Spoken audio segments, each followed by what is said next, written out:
I can't go anywhere without seeing people in recovery or being recognized or recognizing somebody else. It's prevalent and it's everywhere. And it's very comforting to someone in early recovery to see they're not the only one.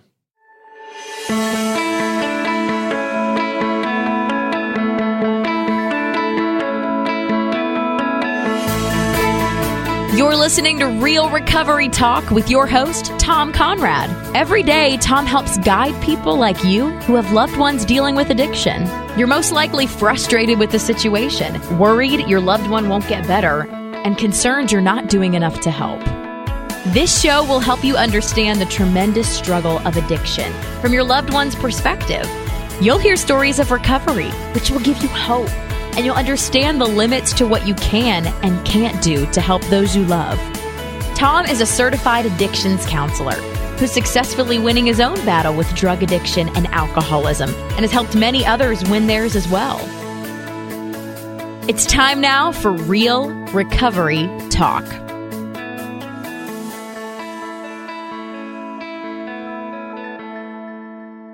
Here we are, back again, Real Recovery Talk. I'm your host, Tom Conrad. And in today's episode, we are going to be discussing the top 5 reasons why you should come to South Florida for treatment. There's a lot of stuff in the media, TV shows and whatnot, that basically portray a picture that doesn't fairly represent South Florida and what happens here when it comes to drug addiction and alcoholism and the treatment that can be received. So that's what we're going to be discussing in this episode. We have Benjamin B. Yo, I'm here, and welcome back, Tom. And that is it. It's just me and Ben. So we're going to get right into it. There is a TV show that is titled Dope Sick Nation. Dope Sick Nation is a TV show that is on Viceland. It's basically a TV show that represents South Florida and what the treatment industry is like, or it tries to paint this picture for the average person, or say you, the parent or the loved one that is looking for treatment for your child or whoever it may be. If you were to stumble across this TV show, what would be the likelihood of you sending your kid to treatment in South Florida?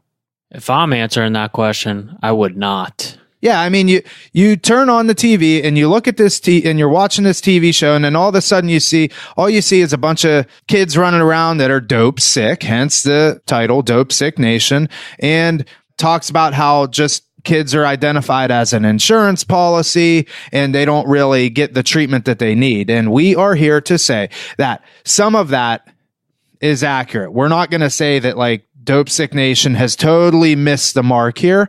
I think the show itself is produced pretty well, and they do some of the things that they say and some of the things that they do and what they represent is accurate, but that is not the reality of it. Like, that's not what takes place day in and day out. It's actually the opposite. So that's why we're doing this episode. We want you to know and to hear from us why we think South Florida is the place to come for treatment. Ben, just real quick, give me your thoughts so the audience can hear. What is your opinion on that TV show? So a couple podcasts ago, I can't quite remember which episode it was, but we actually briefly touched on it. This show had just come out, and I kind of brought up how it was already a bit misleading on here they are driving through South Florida on the highway. There's the exit for West Palm Beach, and they're talking about how addicts come down from up north and they get basically stuck in this vortex of chaos. And it is a very poor representation of what the truth is, and I'll throw this out there that I love Vice News. I've been subscribing to them on YouTube before they were on HBO. Absolutely one of my favorite.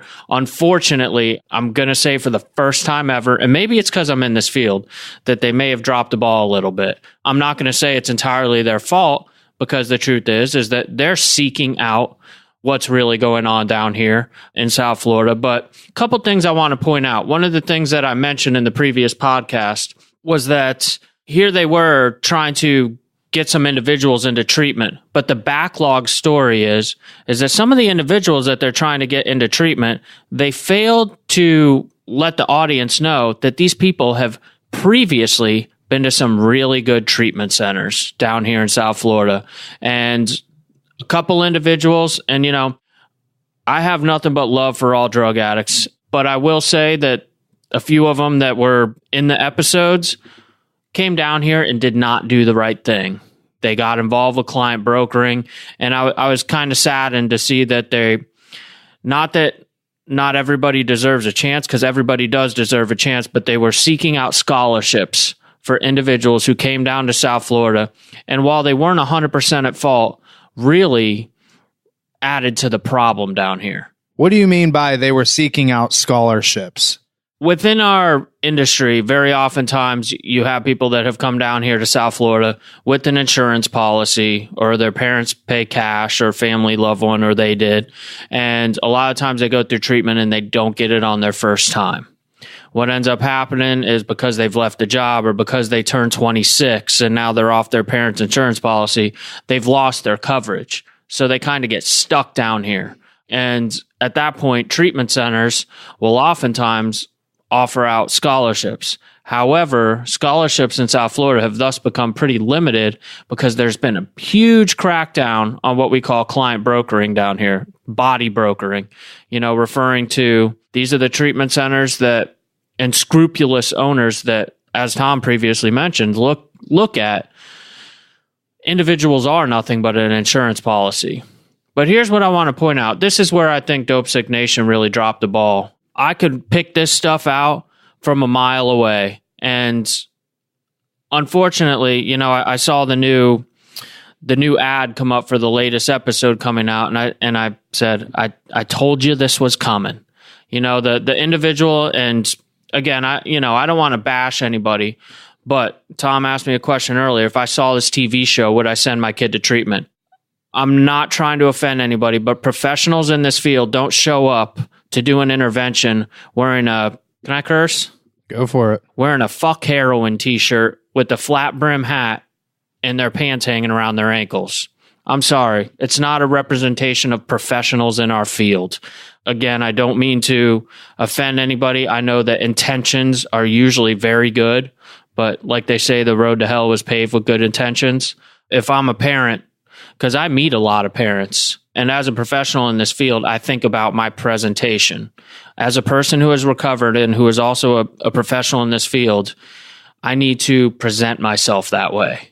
And unfortunately, Vice picked out to represent the detox that's being represented had only opened weeks previous. They didn't find a place that is well established with a good reputation, so to speak, and good track record. They found a place that just opened its doors and that are using marketers. At the facility that I work at, we don't use marketers. What we do is we focus on the quality of our program, and our reputation builds from there. And people come to us because of the services we offer, not because we have the best street marketers. So one of the individual marketers on this show ended up, from what I could tell from the preview, relapsing, and part of what quote he said, I got back on sub maintenance. If you listen to some of our past episodes, yes, addicts use Suboxone to get high. And unfortunately, working in this field, I saw this coming. You got a guy that's claiming that he didn't work on his own recovery. Truth of the matter is, I don't believe he was ever set up from success to begin with. And again, not his fault. If the guy asked me to sponsor him, I would show him the message that we carry. And unfortunately, I say not his fault because on previous episodes, we've also talked about there's people in the 12-step rooms and in treatment that are dying because they're not getting the right message. And that message is being continued to be carried, such as shows like this. And this is not what South Florida treatment looks like. It isn't. There's great places down here. And it hurts my heart to see that, again, this is how it was portrayed. I believe Vice probably had good intentions. I know that the individuals on this show trying to help other addicts have good intentions. But again, as a professional in this field that works for a very reputable place and works with other reputable places down here, all addictive behavior being shown throughout that show from the people that are supposed to be in a position of helping. They never got out of the lifestyle. You can't stay street and be down here trying to help people. Well, I think with the individual in particular that we think has relapsed, it is unfortunate because he is right. Like, he puts other people's recovery ahead of his own, and it's ultimately what is left to happen. There is a saying down here that whatever you put in front of your recovery, you will lose. So, in other words, your recovery has to be first. And again, I don't think that they don't have they have the right intentions, but it's just being portrayed in a way that could probably go about a little bit differently. It's like, show the other side. Now, we know Vice News and any news outlets, and at least my opinion is they're looking for a story. They want to know what is people going to watch. And again, it's produced well, but it doesn't show the full picture. It just shows like one little piece of this whole entire thing. And it's unfortunate because the people that watch this show, if they're uneducated or they don't know any better, they're going to take that as truth. And that's not good for people like us that are down here doing the right thing. If I had to sum it up, it comes down to one of the things that the show portrays is that they run around chasing addicts through the hood, right? And is there a time and place for that? Yes, there is a time and place for that. Tom and I have driven down into a pretty bad part of Boynton Beach to pick up a gentleman, and had him dump his heroin, his syringes, and his crack in a garbage can. It was an ugly situation all around.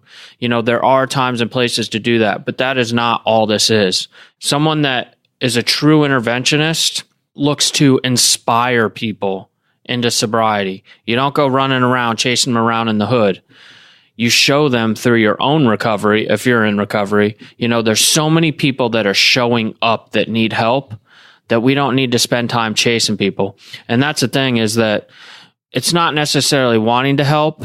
It's knowing how and when. That is so important. And that is, in my opinion, what Dope Sick Nation, where they drop the ball, is the how this should be done properly, when it should be done. In a previous episode with my buddy Ron V, we talk about premature intervention. And that's essentially what's going on in this show. Nonstop, premature intervention. We're chasing people around, trying to convince them to go into treatment, waiting for the day.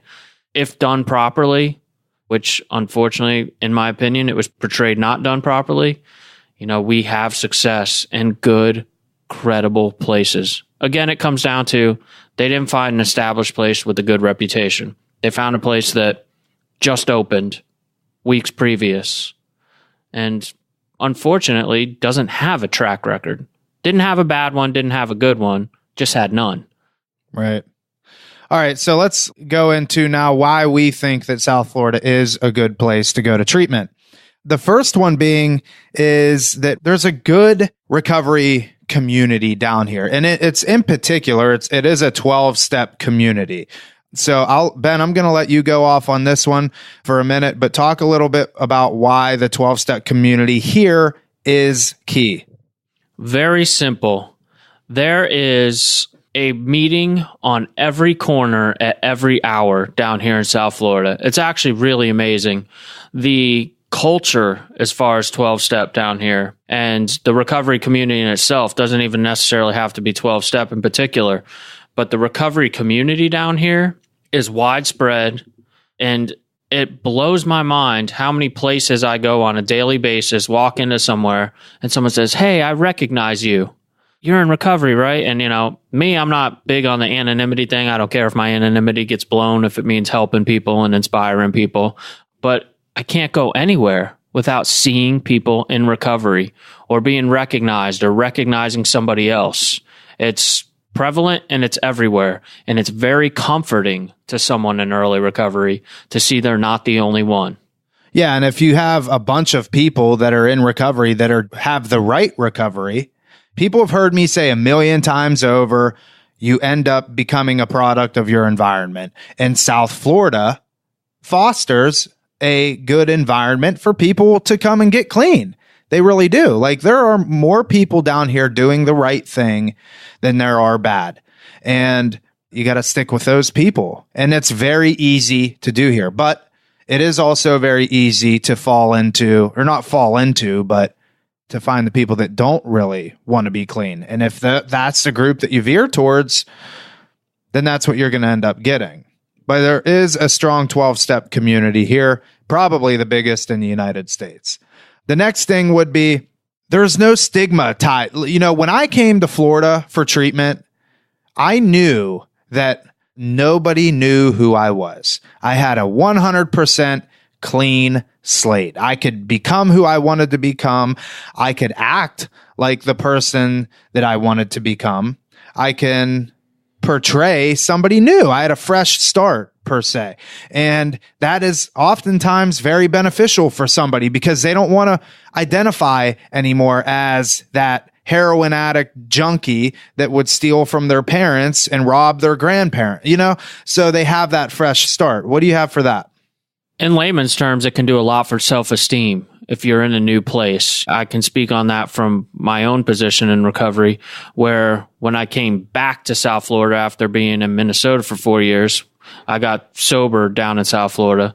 Being down here, not knowing anybody, it's exactly that. I didn't have this fear of running into people who knew the truth about me. For a little while, I got to...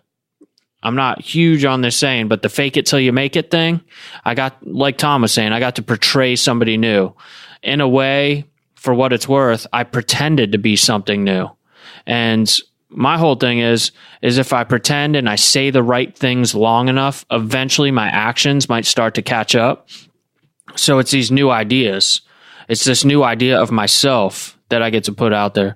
The other thing is the acceptance from people down here. There is very little stigma in South Florida. Everybody in South Florida knows somebody in addiction and somebody in recovery.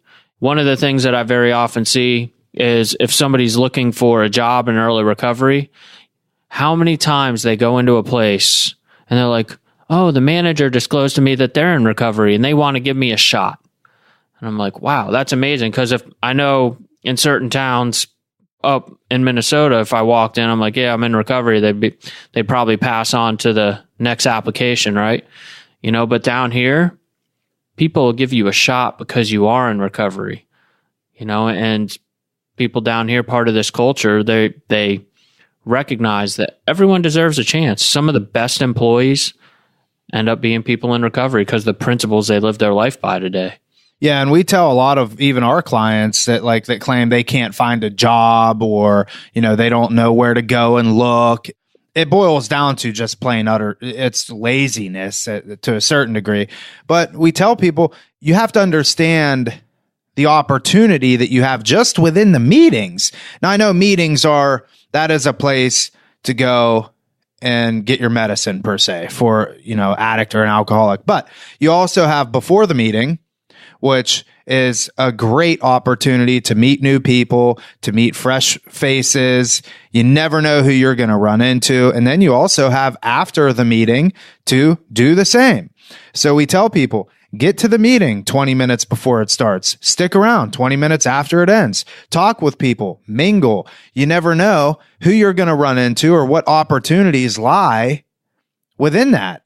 There's people down here that own and operate multi-million-dollar businesses that are in Alcoholics Anonymous. That's a big part of their life. And you never know. You can run into, you know, and it's funny. I was with Mark Bell, who I just had an opportunity to record an episode with him.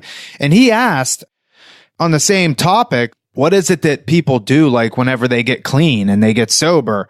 How do they go out and find work and how do they do these things? And I said, Mark, it lies within them. They have an opportunity to do whatever they want because prior getting clean, prior getting sober, in my opinion, that's a completely separate life. I was reborn. My new life started September 16th, 2010. I could rewrite that however I wanted. And I told him, I said, most people in recovery, they have an unfair advantage than those that aren't, because we can do whatever we want. We can become whoever we want to become. And a lot of people that haven't gone through what we have gone through, they don't have that opportunity because they just go through everyday life thinking that this is just the way that it's going to be and I have to deal with it. You know, so they can go out and meet whoever they want to meet, get whatever job they want to get, and they have that fresh start. They have that clean slate that they get to build off of. It's like a perfect movie plot, if I had to put it that way, like as an analogy. How many movies do we watch where there's a family that's struggling in a certain town and they're like, we're going to get out of this town and move here and start fresh? Well, as people in recovery, by going to treatment, we get the opportunity to do that. We fulfill that movie script. Like it can't be any more simple. We get the opportunity to get the restart that so many other people wish that they got, which leads us right into geographical change. Reason number 3. So geographical change, we've talked about this also on previous episodes. That was episode 38. 38. There are so many benefits to getting out of your hometown, and they completely tie into the first couple. A new place, a new you get to portray something different. The idea that getting out of the environment that you're in, where there's triggers, so to speak, we've touched on it before. What's the likelihood of success if you're going to treatment in the town that you're from and your same dope dealer lives right around the corner that you grew up with? It's the chances that your car is going to drive itself there, pretty good, right? So number 2 is you get a fresh start, but really we should have flip-flopped those. The second one should be the geographical change, getting out of your stomping grounds, which sets you up for the fresh start. So geographical change is a great reason to come to South Florida. Get out of wherever you're from. I'm from Pittsburgh area. Nobody knows. Few people know where Newcastle, Pennsylvania is. If you do know where that is, hit me up. But I needed to get out of there, and South Florida just so happened to be the place that I came to, and I haven't left. And now I'm trying to get my dad down here, but that's proven to be more difficult. So number 4 is there is so much to do here in South Florida that you can be so busy doing cool stuff, you don't have time to think about going out and getting high, or going out and running with the wrong people, or going out and chasing girls or chasing guys. There's so many things down here that you can do all year round. The recreational activities that's here, we take our clients. What are some of the things that we do with them? Oh, geez. We go surfing. We go snorkeling. We've been horseback riding. We go out on the boat and hold group sessions on Peanut Island off of Palm Beach. Kayaking, paddleboarding. We take them out on a pontoon boat. Like, there's so many different things that we can take them to do. I always like to throw it out there. When I talk to parents, they get really excited about the facility that I work at. We focus a lot on adventure therapy stuff. While I don't believe adventure therapy is the most effective treatment in itself, what it does, in essence, is it shows alcoholics and addicts who probably have no interest outside of shooting dope and drinking booze that there's other things in life to enjoy. When I first got sober, if you took me out snorkeling, to be honest with you, I would probably be miserable. But we keep trying and we keep trying and we keep taking them. And maybe it turns into a love. I've had a few clients here that I've taken surfing, and all of a sudden they're wanting to buy a new surfboard and they think they found a new love, a new hobby. That sounds like something I would do, by the way. Even more important than that, though, in the aspect of a therapeutic community, when our clinicians, myself, Tom, when we get out there with the clients and we're doing recreational activities with them, the guard is dropped. All the walls of the clients get dropped, because here we are out in an environment that's fun, and we can be human beings together. It's not professional and client. It's two human beings being sober together, doing a sober activity, and communicating in a way that shows people recovery can be so much more than just focusing, I'm not picking up today, I'm not picking up today, I'm not picking up today. If you can get that off of their mind for just a little bit and show them that the obsession can be removed in the beginning, just temporarily, they know that that can happen further in the future. What I mean by the obsession being removed is when you first get sober, that mental obsession for the drug is I can't even put it into words. It's super, super powerful. But if you can get someone's mind off of it for 10 minutes while they're out snorkeling or out on a boat or out surfing, that's 10 minutes of obsession. They say next time, maybe I can get 11 minutes. It creates a therapeutic community and hope. There's so much to it. So much to it. Yeah, and they're also developing different, like a lot of people that come down here from the Northeast, they've never had this opportunity in their life to go surfing or to do any of these sorts of things. So it also gives them an opportunity to develop some hobbies that they enjoy. The next thing is, now we obviously have a treatment center here, Rock Recovery Center. We are not the only good treatment center in South Florida. There are multiple good treatment centers in South Florida. And we have done previous episodes that will help you determine what is a good treatment center and what's not. And that can be done through a series of different questions and just doing some proper research. You can always Google things and look at reviews and stuff like that. But we're here to tell you that South Florida, there are a ton of treatment centers down here that are doing very, very, very, very good work. And people come here, they do get clean, they do get sober. I'd kind of like to tie this into what we were talking about at first with Vice and Dope Sick Nation. I don't want to point out that they didn't choose a place that had any kind of track record, without bringing some sort of solution. Tom just mentioned Rock, where we work. I'm just going to throw it out there because they're going to say, well, name some places. There's places like Desert Rose, Beach House, Banyan Treatment Center, B-Hop, Behavioral Health of the Palm Beaches, that have been around for years and years. And Tom, you could probably name a few more. But there are good places down here. In no way, shape, or form do I want to portray that there's places out there that have bad intentions, because those places are becoming fewer and fewer down here. I don't know for those that are aware, but the FBI has a task force down here to crack down on scrupulous treatment centers. And what I wish is that someone with the news and media coverage like Vice News has would finally come down here and cover the right places. And like Tom said, I know it's about ratings, but there is great treatment down here. Places that have been down here for years and years, doing the right thing. And all I ever see is the bad coverage. Yeah, when you're on any news outlet, it's always the bad coverage, We always talk about that. That's what people want to see, unfortunately. But I would even argue, though, okay, you're going to show me all the bad stuff. But if I'm a parent, I don't know where to look for the good stuff. So you're showing me all the bad stuff, but can you tell me where the good stuff is? Can you tell me where I can find the solution?